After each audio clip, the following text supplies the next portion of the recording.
Prabowo demi ambisi politiknya, dia miskin sekali apresiasi ya. Dia mengatakan bahwa kemiskinan di Indonesia naik, padahal faktanya tidak. Pengangguran meningkat, faktanya tidak ya.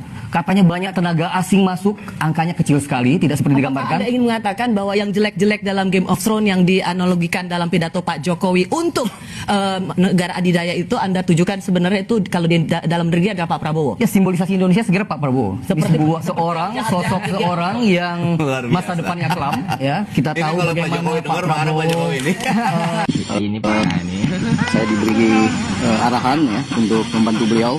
Namun untuk etisnya saya kira nanti beliau yang mengumumkan di posisi apa saya bisa mengabdi pada bangsa ini. Kabinet Merah Putih periode tahun 2024-2029 sebagai berikut. Raja Juli Antoni PhD, Menteri Kehutanan.